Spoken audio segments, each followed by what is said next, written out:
I feel like no matter what it is your goals are in life, having a good financial understanding will help create that foundation to where you can start focusing on a lot of the other things that really do matter. Learn the financial lessons, learn how to invest, learn how to take care of yourself. If I did anything that drove our family apart, and I was pretty well a failure. And so I wanted to make sure that no matter what I did, I prioritized my wife and I prioritized my kids. And I was able to keep our family together.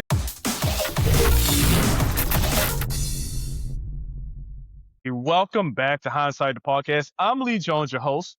Today, I'm talking about how to move from survival mode to a strategic plan using mindset, money, and patience to build freedom without gambling your family's future. And my guest, Brent Lindstrom, aka BC Crow, is a finance degree and MBA trained former general contractor who built a 10-year plan to become financially independent while transitioning into writing and filmmaking. And look, if you've ever felt stuck between responsibility and purpose, you might want to press pause, go grab yourself a pad and a pen and a cozy blanket because we're about to get into it. Hey, good morning, Brent. How you doing? Hey, I'm doing great. It's great to be here with you today. Good, good. Hey, I'm really excited to have you on the show this morning. Where you calling in from? I am from Utah. Utah. Yep, Salem, That Utah. is that is one of the, I don't know where Salem is, but every state's got a Salem. All I know is when I see some of the photos of Utah, is Utah the place that has like the arches? Is Yeah, that it's got Utah? Is that right? arches, it's got Goblin Valley, it's got skiing mountain. I mean, it's got just about everything. It's kind of, you can drive Yeah, 2 hours and be in a completely different ecosystem. It's pretty cool. that's the same thing here in California. I can drive 45 minutes, be at the beach, then turn around and go another 2 hours, be in the mountains in the snow. It's crazy. I love it though. I love it.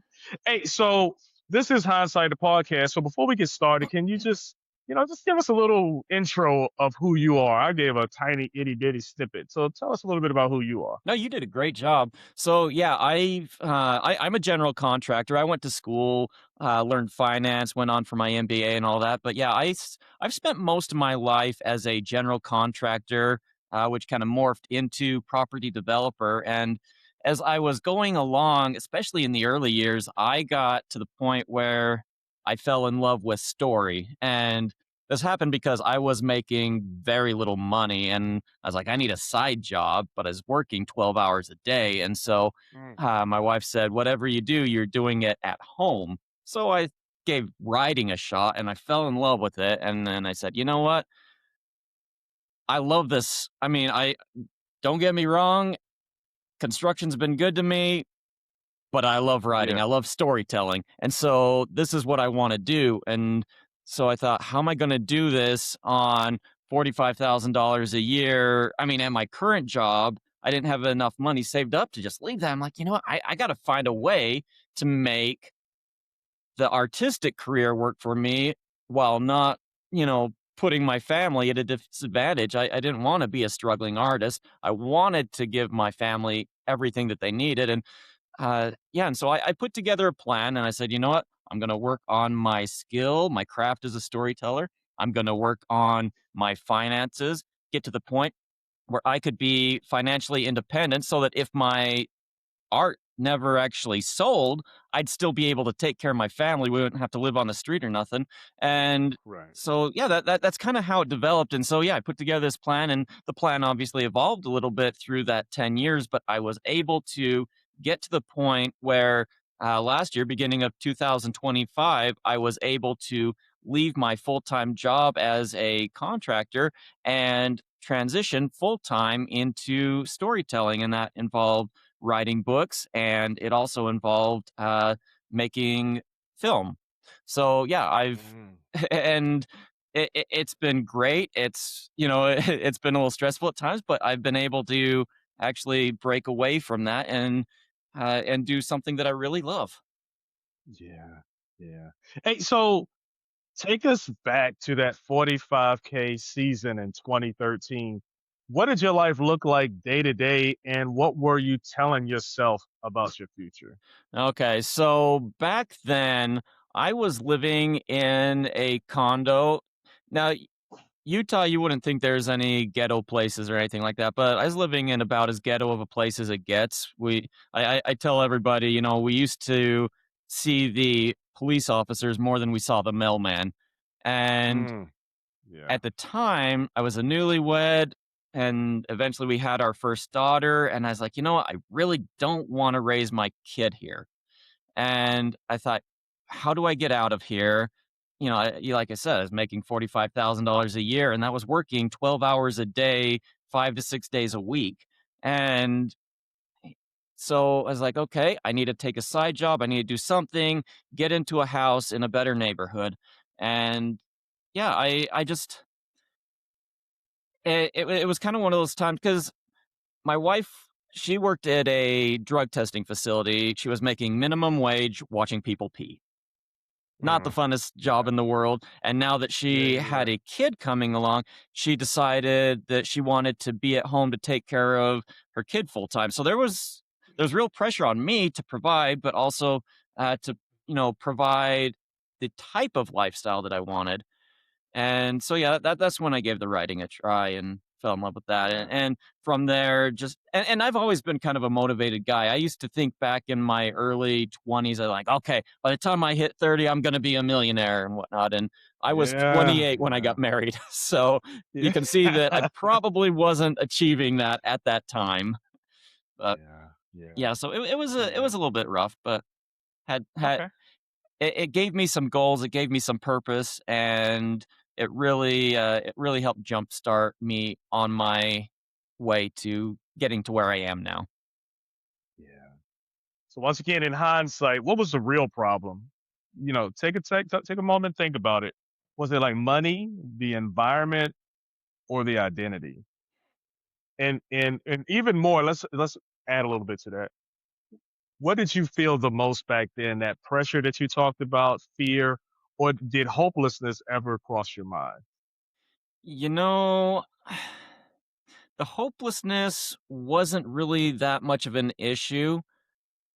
Mhm. The fear was that I would probably disappoint my family. Um, and not just my immediate family, my wife and my new daughter, but also the family that I was raised in, because the company I was working for was a family business. And so I did not dare tell them that I wanted to become a writer for Mm. several years. And Mhm. so the whole time that I was doing this, and you know, I've been circulated through all the trades growing up. I've been a carpenter, framer, finished carpenter, hod tender, and I mean, I got to experience every aspect of construction. And at the time, I was making about 45,000 a year. I was actually managing some communities for the family business, Wow. uh, and I was on a track that was good, that would eventually pay more, that would eventually, when my dad decided to retire, might put me in a position to take over the company. And so I didn't really want to give that up, but at the same time, I had today's immediate needs to worry about. And Mm. and then also, if I was on the track to take over the family business, but I didn't want to stay in the family business, that put a lot of pressure on me to think, well, what is my family going to think about this when I come up and say, you know what, thanks for all the training. Thanks for, working with me through to the point where I can help take over. Now I'm going to quit. I'm out the door. Yeah. And Yeah. that was, that was a hard one to wrestle with. And so, I truly didn't dare tell my family what I planned to do until about 3 years before my 10-year plan ended. Um, Mm. but my wife, she knew. And at the time, money was tight, and so every time that anytime that I'd have some expense that had to do with my storytelling, because like for the first couple years, all I wanted to do was write books. But Hmm. eventually Hmm. I started thinking, well, what if I start trying to tell stories visually too, like film and things. And Yeah. so one day I said, I'm going to do that too. And I actually went out and bought just a little DSLR camera. It was a good budget one, but it was Hmm. still a pretty big expense for us. And I didn't tell my wife that I bought that. And talk about feeling guilt. I mean, for like a month there, I'm like, what have I done? I made this big purchase without consulting my wife. And finally, I just broke down and I told her, I'm like, hey, I did this. And she was so understanding. She was so good, and I it, Yeah. Yeah. I didn't really need to put that pressure on me, but I did, and it was great. But Yeah. yeah, so there was a few times there where going along on this journey was a little bit stressful, but Yeah. I had a goal, I had a dream, and I didn't make all the right decisions to achieve it, but I kept pushing forward with it. You kind of align right with the From Here to There, because I wrote a book as well called From Here to There. And part of that is, your 10-year plan or understanding where it is that you want to be or understanding where it is that you're going. And that helps you to make those decisions. Now, along the way, obviously, you said you pivoted or you made some choices and decisions that didn't really align with your 10-year strategy or 10-year plan, but you still had that destination, right? So the majority, we do what, 37,000 choices and decisions a day, right? So you're not going to get them all right. But Right. if you have that guidepost, if you have that sitting there and you can look at it and know where it is that you're going, it helps you day to day with your decision making. Now, one, you talked about how your wife was very understanding about the DSLR camera. Yeah. You also talked about you wanted to get a side job, but your wife wanted more family time. So looking back, what did that, if any, tension teach you about priorities and sacrifice? Well, it helped teach me that, and this is something that had been drilled into my head all growing up, but I was always taught that any failure in the home can never make up for any success in your life. And Hmm. um, so if I did anything that basically drove our family apart, then I was pretty well a failure, in my opinion. Hmm. And so I wanted to make sure that no matter what I did, I prioritized my wife and I prioritized my kids. And if I never got to the point where I am now, but I was able to keep our family together and keep things in harmony there, then I would have still been successful. But Yeah. uh, but luckily, At I was what able to do cost? both. Yeah. And Yeah. Yeah. Yeah. Yeah. Yeah. yeah, but I would definitely say that, uh, keeping things in perspective, what matters most is not always the financial success. The financial success helps a lot, but success in my home is really my top priority.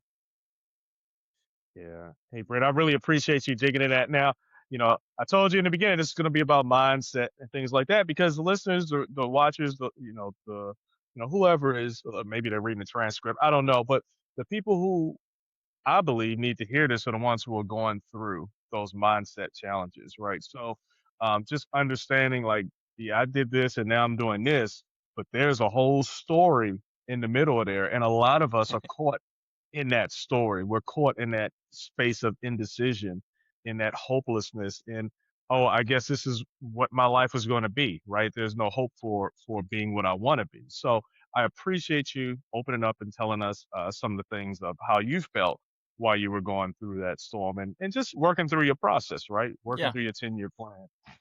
So go ahead. You gonna say something? No, no, no. I mean, were you waiting for me to? Oh, Okay. no, no, no. I'm about to ask a question. I'm just throwing some stuff out there. Yeah. Too many words sometimes. Too many No, words. you're good. You're But good. but when writing from home started costing you some money, and that kind of was maybe when you pivoted to the video part, what kept you? And I'm sure there was some other expenses. Once you start doing video, there are Oh expenses. yeah. But what kept you going? Obsession, purpose, or an escape? Like what was it that kept your drive, your dream? your goals alive? So I'm a pretty obsessive kind of a guy. I'm not what you would call obsessive compulsive or anything like that, Yeah. but I Mhm. I definitely get fixated on ideas and goals. And so like I used to be a big subscriber of the John Maxwell thing, where I'd have my my career, not my career, but what would you call it? My self-improvement plan, and I did that. Mhm. I had my daily things that I was working on, my monthly things, my yearly goals, and so I was really obsessed on constantly improving myself, and improving my ability to meet these goals, and that's why I put together the 10-year plan, was to basically, because I was going through that John Maxwell phase there, and it was just kind of it was a whole purpose-driven thing. I was like, "This is my goal. I want to be able to do this," and just constantly feeding back on that, so that because I know that with goals, it's really easy to just have something in mind and then Mhm. to, lose a little bit of drive as time goes on. It's the whole classic New Year's Eve resolution thing. Yeah, this year I'm Right, going to right, do right. this, and you do it for about 3 weeks, and then it's gone. Mhm. And I didn't Yeah. want that to happen to me. I had a purpose driven thing. I said, this is where I'm going, and I need to keep reminding myself, and I need to keep following up. How did I do this month on these goals? How did I accomplish? How did I get a little bit closer? And so that was always something that was part of what I was aiming at. Right. Um, there were times where things did get a little bit harder. I mentioned one with the camera. I mean, at the time, we were. I got a traffic ticket once. I think it was like a $50 speeding ticket, and Yeah. that was a big crunch in our budget at the time. And it was like, Yeah. wow, I just, and I Yeah. felt so guilty. I'd get home just apologizing to my wife for this $50 ticket. And then I went out and I spent $3,000 on camera gear, a few months Yeah. later. And it's like, what am Yeah. I doing?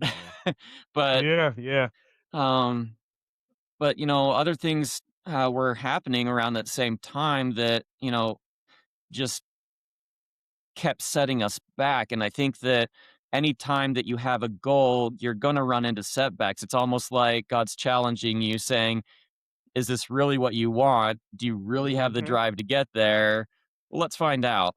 And so, for instance, my wife had a lot of health problems. And so a lot of our budget actually ended up getting diverted towards healthcare for her. Yeah. And that was hard, because we're sitting there eating the cheapest things that we can find. We're living as frugally as we can, trying to save up every dime we can so that we can invest it and reinvest it, so that Yeah. we can actually achieve those financial goals. And then we have these big mountain of bills coming in from all these Man. other things, and on top of that, we're still trying to get into better neighborhoods. And so, Yeah. yeah, there was a lot of things financially that could have wrecked us if we just hadn't have been dialing down and saying, "You know what? This is really what we still have this goal. We're still gonna achieve this goal," and making the sacrifices and putting in the work to actually get there. It was there were hard times in that. Yeah. Yeah. Yeah. Yeah. Yeah. So, what was the moment, and this is probably before the hard times, but what was the moment that you stopped trying and decided, I'm going to be a novelist for a living, or a writer, or a storyteller, more to your point? What shifted in your mindset? Hmm. So, when I first started trying to write, I was pretty methodical about it. I was like, okay, so what are the most successful books out there? And I tried to reverse engineer them and then build those into my first book. And it was really just a scientific approach to writing a book, Mm, because I'd never done it before. And I yeah. thought, well, I think I can do this. So we're going to try it. And when I started doing that, I obviously got addicted to the actual writing process. Like the scientific end of it kind of went out the window, and then getting Mm, lost in the imaginative creation side of it just really took over and really had a strong impact on me. But it wasn't until I finished the first book or two, that at the time I was writing under the pen name BC Crow, and I thought mhm, I did that mostly because I didn't want to write under my name.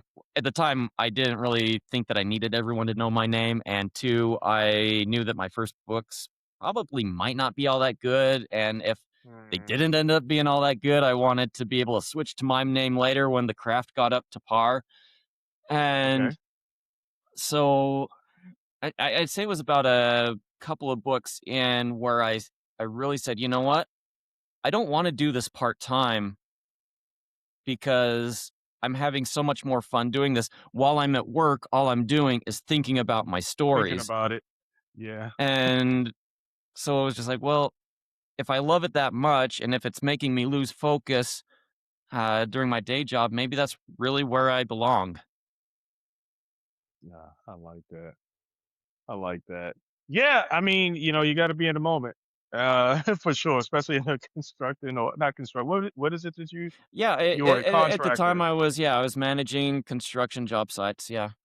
Yeah, yeah, yeah. So you definitely need to be in the moment on that one. So I'm glad you decided to pivot onto the to writing instead of thinking about your stories while you're on a construction site. But you also mentioned, I believe, and not on the show, but you didn't want to be. Maybe you did at the beginning. You didn't want to be a poor, struggling artist, Yeah. right? And in hindsight, what belief about artists were you rejecting, and what new belief replaced that? Well, every time I would think about an artist or anything like that, especially anyone my age that was doing it at Hmm. the time, it didn't seem like it was a viable path to financial stability. Everyone I knew, uh, they were either still living with their parents or uh, they were just th- they had the dream, they had the goal, they were obsessing over it, but they were wearing rags. And I thought, you know what? I don't know if that's the way the stereotype really works. And when I first started trying to shop my early books around to publishers, I was getting rejection letters all over the place. And I was like, well, Yeah. there's no way that I can make a living out of doing this if I can't even get any eyeballs on my books. I mean, right now they're costing me more money than than I'm getting out of them. And so yeah, and then I also felt like I was bugging everybody I knew, every conversation was about my latest book, and I'm Yeah. like, "Oh, how long can this go on before every family member and friend has bought my book and is really sick of me just touting my own self?" And so I Mm, was like, "You know what? yeah. There's gotta be a better way to do this." And also at Yeah. the time, uh you had the music industry, which is in turmoil.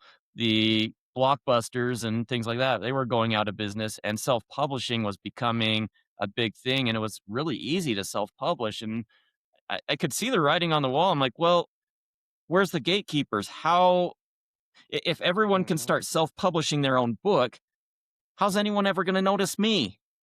And Mhm. I did not want to have a career just for the fun of having a career. To me, I Hmm. love to work. I really do. I enjoy just about any work that I'm involved in at the time, um, but did not I did not want to be poor my whole life. And I think most Yeah. people can relate to that. I mean, a Yeah. lot of us Yeah. might say that having, it's kind of funny. Money does weird things to people. If you see somebody who has a lot of money and you don't, you almost villainize them. It's like, well, they must have done something to Mm. get that, or maybe they inherited it all. And you Yeah. make excuses Yeah. for why they have the money and you don't. And I didn't like that, and I didn't want to get myself in a mindset where, well, I'm a poor kind of guy. Because when I was growing up, I used to think, well, there's no Lindstrom that ever made money. And Mm. I was creating my own negative mindset on this. And then as I got older, I said, you know what? I can see some of my relatives actually making money. That's breaking my stereotype of my family, and Mhm. how do I find my own path to money? And 'cause I wanted to be rich. I wanted to have the comforts that money could afford. And it wasn't a status thing or anything. It's just, a reality. Money does make everything move a lot easier. And so Yeah. just trying to work Yeah. that out in my own mind and how to create the mindset that would allow me to do that what was a big part of it. Yeah, that money thing. I always like you see these people, and I'll just say celebrities, they're easy, right? Because you see Oh yeah. them. And they get on an airplane, the private jet, and hey, we're going on vacation to Europe. And you think about it, it's like, man, how nice would that be? You know what I mean? It's just like the money is not the issue. Yeah. Maybe it's the logistic. Maybe it's the timing of, everybody's available at this time. Like those are the problems Yeah. instead of the money. Like, yeah. So I definitely can relate to that. I sit and I look and, you have money, but when you got money, like it's a whole nother level. Yeah. So yeah, If you got money, money doesn't matter. If you don't have money, money is everything. And yeah, yeah. and it's really funny the stories we tell ourselves about the people who do and don't have money. Like, oh, they must be Hmm. terrible people because look at how filthy rich they are. All they do is He's play filthy golf all rich. I know. I know he killed somebody in his lifetime, I know like exactly, to exactly. get him out the way. Yeah. So And then I you have meet those some thoughts of too. them, and you're like, "Wow, some of these are the most generous people I've ever met." You're always breaking Yeah. your own Yeah. stereotypes, and it's really interesting just how that money affects pride on both ends of the scale. On both ends. I love that. I love that. Hey, I never really thought about it. I thought about them and I thought about how I villainize stuff because, yeah, anyway, we won't get into that. That's a whole nother topic. But that is that mindset, right? That mindset. I'm like, wow, do I have that type of cutthroat ability to just go through and destroy somebody so that I can be at the top of the pile? Yeah. And that's what I believe some of these people are doing, but maybe they're not. I don't know. I haven't sat down and talked with Bill Gates and figured out about what he done. I mean, I know his name's in the news now, but anyway, I haven't talked to any of these guys when it comes to money or women, right? Who are Oprah Winfrey, these super mega people. Yeah. But I create these stories, and that is an interesting connection because you can create these stories and you tell yourself and you create that self doubt, and it makes you take another path that you feel is a little more what's the word? I won't say the word, but you feel better about yourself Yeah, yeah, it's for almost not trying, for justifying not where trying. you are. Right. Yeah, Yeah, yeah, yeah. I like it. Hey, I'm gonna ask you a question. You may not have the answer to this question. I know it evolved over time, but I'm asking you anyway. sure. Could you, and I put the could you because first it was just a statement, but I'm gonna put the could you because I said I was gonna ask you a question. But could you walk me through or walk us through the 10-year plan and when did you feel the most doubt and what did you tell yourself to stay on track? Yeah, so I think there's 2 parts to my 10-year plan. There's the first half of it where I just wanted to be a writer, and then there's the second half of it where I also wanted to be a filmmaker. So, Mm, the first half of it, when I was putting this together, so my 10-year plan had basically 2 parts to it. The first half was leveling up my storytelling craft, because after my mhm, first couple books and after the first several rejections from publishers, I started realizing that if I'm gonna do this and I'm gonna do it well, I need to learn how to do it well. And so I wanted to put myself through my own, like I'd already gone to college. I wasn't planning on going back to college. I didn't want to go back and get an English degree or whatever degree you might get for telling stories. But I said mhm, I'm going to put myself through my own personal writing curriculum here. So I put together a whole list of things that I needed to learn. I picked out a whole bunch of places, different podcasts, different books. I listed all these different books and different things that I knew I needed to learn, and I planned time to practice each of those by actually writing. And so mhm, that was all to level up my craft in my writing.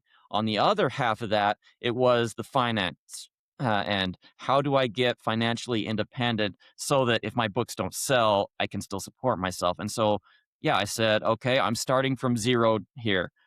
I have to, at the end of 10 years, I have to have a net worth of this, or not necessarily a net worth, but I have to have uh, a dollar amount that is in investments that's returning me money every Mm, month so that I can live off of the profits I make from that. And in the meantime, along that path, I need to be able to get out of the place I was living, get into a nicer neighborhood, and yeah, just continually save up so I can continually reinvest in those things, but also to learn how to invest because mm, just having money in a bank isn't going to make you any money in perpetuity. In fact, it'll actually lose you money because of the nature of inflation. And so I mhm, was trying really hard to figure out what the steps were, how much I needed to contribute, and how to actually use that money to bring money back in. yeah, Because money yeah, will work for you. If you've ever read The Richest Man in Babylon, he talks about uh, your money being your servants, and then once that money comes into you, it's kind of like those servants have kids, and they're able to continually work for you. And I wanted my money to keep working for me, so that I didn't have to do that kind of work. That I could work on the artistic things that I really wanted to work on. And so, yeah, right. it was. I didn't actually read that book till later on, but it was kind of the mindset I had at the beginning there. So, yeah, it took a little bit of Yeah, while um, to figure it out. And all along the way, it's like I'd go down these rabbit holes and I'd keep adding new things to the plan. And then about yeah, 5 years in, it's like, well, now I want to do the filmmaking thing. And so the nut that I needed to get for my investment goals changed because it costs a lot more money to make a movie than it takes to write a book. yeah, And I was like, how am I going to fund that and still make the money off my investments to feed my family? yeah, And so, yeah, I had to continually work on that and end up upping the end dollar amount that could be invested and learn how to invest it. So, yeah, and there mm, were struggles in there. I mean, because I of was doing course. it the same way I was learning the craft on my storytelling. Eventually I did the curriculum to learn how to write books, and then I did the curriculum how to shoot film. On this Mm, end, I was learning how to, you know, the knowledge end of investing money, and then like I was practicing with the books, I had to practice with the investing, and I lost a lot of money at times doing that. And I mean, I I I don't know if my wife even knows how much money I've lost at times doing that because she doesn't wanna know usually, yeah, yeah, but yeah. sometimes it was a lot. I mean, I had one time where I decided to start another company. I went into it and I lost $500,000 doing Mm, that, and it's like, yeah, "Wow, that really yeah, sucked. yeah, That yeah, didn't work out." yeah. I, hey, I tell you what, I wasn't expecting you to say that big of a number. You hit me. You took me by surprise. What was that business that you That was were, a if you pool don't mind? building business. Oh, yeah, And see, yeah, I was in yeah, the yeah. construction field, and at the time, I was building swimming pools for some of the communities I was in. I knew how to build swimming pools. I didn't know how to run Mm, a swimming pool company. yeah, that's the thing. And I made mistakes along the way. I learned a lot from it, but That's the key. the investment that I put into it Yeah. completely vanished after probably only a year and a half to 2 years of Mm, work. And yeah, yeah, it was a major failure, it was a major loss, it was a blow to the money I was trying to save up, and yeah, it was hard. yeah. Yeah, and that's so what I like about what you're talking about, especially in your 10-year plan. You did a thing, you figured out where it is you wanted to go, and then the important part is you had to do a self evaluation. You had to understand where you were, and that's that. from here. That's where you are here. And then once you realize, okay, well, I'm getting rejected. So there's something I need to learn about writing that I'm missing. And you work on filling that gap, right? Yeah. And I think a lot of times that's the important part. We don't take the time to figure out who we are like right now.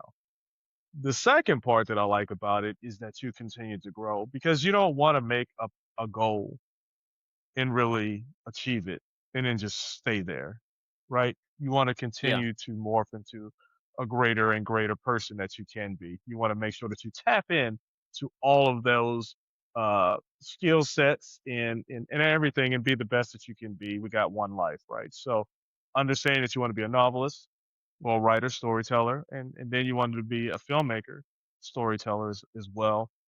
It continued to migrate into something more, Right. right? And that's just the biggest thing. Just be more. Doesn't have to mean you have to have more money, but you want to be more intentional. You want to be more disciplined. Be more, whatever it is. Just continue to be more. So your 10-year plan sounds amazing. Where are you at? So that was 2013. When did you start the 10-year plan? 2013 was when you were 45K. When did you Yeah, start? so I started it, well, let's see, Take me. 2025, the beginning, that was the beginning that so I probably started around 2014 to 2015-ish, somewhere in there. Yeah. So did you successfully accomplish your 10-year plan? I did. Yep. And do you have I another was plan able after that? to, save up. I was able to learn the investing side. I was able to learn the craft side, Yeah. and it's been really fulfilling being able to do it, and honestly, it's been surprising too, the support I've gotten from my family. Like, when I finally told, my family that I'd be leaving the family business, they're like, Mm. "Really? You sure?" I had some friends that I'd worked with Yeah. who are very wealthy, and they're like, you really wanna give up a good thing that you've gotten to a good point now, you're ready to give that all up to do that? Yeah. Like, some of them Yeah. didn't understand it, but at the Mhm. same Mhm. time, um, I a lot of them were like, "Well," that, like, they didn't tell me, "You should rethink this. You should try to do something else, be more reasonable," and Mhm. it Mhm. it was great to actually have the support from them that I didn't know if I would ever get or not. Yeah. Um, Yeah. but yeah, I was able to achieve that, and then, like, the finance end of it, yeah, I'd had a couple of pretty good setbacks, but I'd learned how to invest in real estate. I'd learned a lot of great lessons on business ownership.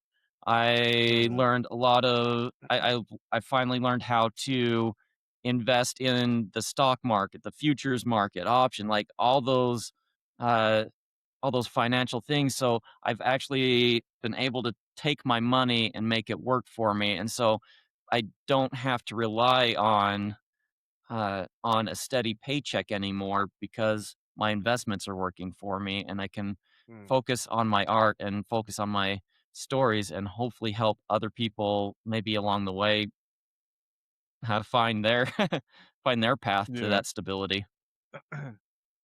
Hey, so, tell me if this is accurate or not. Are you building a film studio? I am. Yep. What's the what's the biggest mindset difference between dreaming and building? And and what would you tell 2013 Brent to do next? So that's a multi-part question there. I think I would tell 2013 Brent that, um, boy, I don't know, because part of it Yeah. is the fun of learning it as you go. But if I Mm. was to give myself any advice back then, it probably that's a really hard question. Yeah. Um, Yeah. because I feel like I was making a lot of the right choices the whole way through it. Yeah. I think you felt that way and you were essentially because of your mindset. you didn't look at failures as failures. Now they felt like a failure when it happened, but then you had the resiliency and the right mindset to look at it as a learning opportunity, Well, even and you along the learned those way, lessons. like that pool business one, like, I did some of that with some family and ended up building some friendships through that, and I helped a lot of people through that too, not it wasn't Mhm, just a mhm, financial thing that I was, trying to do, um, but it was really rewarding in other ways too. So, yes, I lost a lot of money at the time, and especially at that time, it mhm, was a lot of money to me, uh but I didn't ever regret it either. mm, And okay, so, yeah, I think that if I would go back and give myself any advice, maybe help myself move a little further along, it would have probably been to have started talking to more people in the industry, mm, more just building up a network of people who were going through what I had already got or had already gone through what I went through and might have made some of the lessons a little bit easier. It might have also helped me once I made the jump into this to have a network of people uh, who were supportive. Like I've been doing a lot of the writing, but I've been doing it a lot of it on my own.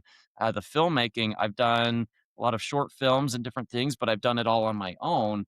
And mhm, uh, and not knowing a lot of people in the industry, that would have probably been helpful to have started that process earlier on. mhm. Um, That's a so good yeah, one. I think though that it comes down to a lot of the people learning from their experiences, and just having the ability to, uh, I guess, network with them Mhm, and mhm. build a community. Yeah. Yeah, that's a great one. That's a great one. And it starts off by knowing what it is that you wanted to do. So for anybody listening, that's a key. That's like one of those knock on the desk the teacher would give you, when something's going to be on the test. There's no test, but there's life. And if you can determine and figure out what it is that you're trying to do or who it is that you want to be in the future, then you start making those plans. Start thinking about networking, right? People who have achieved what it is that you're trying to, what you aspire to do. I mean, that's always helpful because they can give you some of those lessons and help that journey a little smoother for you. And then also it can encourage you to take some, I believe, some more aggressive steps here as well, right? You can speed up that process of learning and failing. Like they say, fail faster, Yeah. right? So that you can get to the point that you're trying to get to. So great lesson. Mentoring, networking, all of those, just getting out and talking to people who have done it, or talking to people who are doing what you're doing, right? Because you can inspire each other as well as you go on that journey. I love that answer. Hey, you know what? Before I ask that question, tell me, what was your favorite story that you've written? My And tell f- me about that process. oh boy. I would say that my favorite story that I've written, it's called One for the Money, Two for the Soul. It's Mhm, for your viewing audience. I'm holding it up for those of you who are on the podcast. It's a story about basically a girl who gets her soul stolen from her, or at least her spirit stolen from her. It kind of gets mhm. botched, and the spirit gets ripped in half. She keeps half, and then the other half gets Wow. transplanted into a clone type of Mhm. a individual, and it's just a really fun, zany ride about how her with only half of her personalities and this other ends up being a young boy with the other half of her personalities. How they drive everybody crazy as kind of the story goes through. It's a fun book, and Yeah, I actually would offer it to your audience for free if they want to give it a try. I mean, they just got to go to my website, fill out my contact form, mention your podcast, and I'll give it to them for free just so they can actually experience my style of I writing. like it. I like it. I like it. I like it. All right, so I'll be the first one on there. So when you see that, I know it's me. Hey, but what's a question? What's a question that I should have asked you that may help people understand this journey even better, or something that you just want to share with the audience? um, I would say probably the question that question I get asked a lot, I think, by a lot of people who are trying to figure things out for themselves is how do I make the move? Like a lot of people, they save up some money, they get uh, they get to maybe a point where they have a few thousand or a few $100,000 saved up, but now that they have it, they're terrified about what to do with it. They want to stick Mhm. it in the bank. They want to dig a hole and bury it. They want to buy gold and stuff it in the heater vents. Um, but at the same time, a lot of them know that that's not a good use of it, and they just don't know how to move forward from there. And I think the biggest advice I would give people is learn how to get some financial savvy. Learn how to make that money work for you because you worked really hard to get that money, and there are Mhm. so many incentives out there. There's so many ways that people can improve their life by that. And I for those of you who don't know, I am a very religious person. I'm a member of the Church of Jesus Christ of Latter-day Saints, and I believe in Christ very much. And one of the things that I've learned about my faith and about other people's faith, regardless of what your faith is, and I feel like faith in God is very important, but to have faith in God, you need to be able to be in a place where you're not afraid of where your next meal is coming from.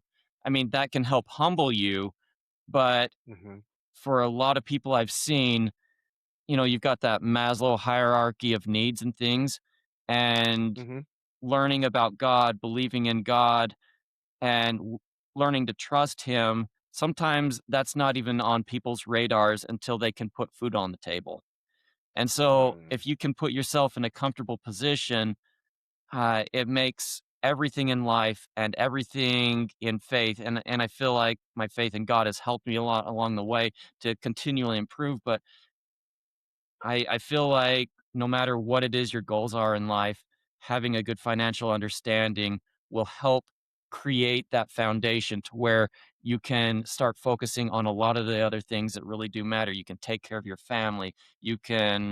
Uh, you can develop your faith in God. You can be a philanthropic person. You can do a lot of the things that you would admire in yourself. So learn the financial lessons, learn how to invest, learn how to take care of yourself, and then a lot of these other things in life will start to flow to you.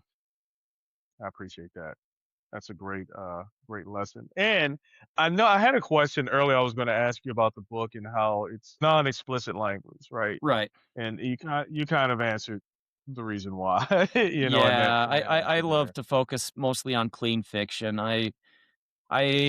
And obviously my faith, my values set has really driven the desire to do that because I've spent time as a proselyting minister when I was younger, Mm, and I really wanted to tell stories, but I didn't want to be preachy because, mm, you know, my faith is important to me, but I understand that a lot of other people's faith is important to them.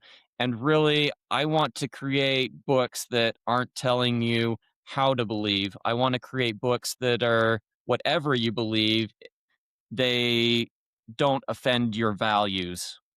yeah, And yeah, so that's important. so that's why I do clean fiction. I try to keep the profanity and things to a bare minimum. I try to keep Hmm. the sexual content to a bare minimum. I try to make these Yeah, so that if you're a Christian or if you're just any person of faith or if you just uh if you don't want to expose your kids to that, you could easily share these stories with your preteens. I shoot for like a PG or very mild PG-13 rating on a lot of the things I do, and so, I like yeah, that. I wanna make things family friendly and safe. Yeah.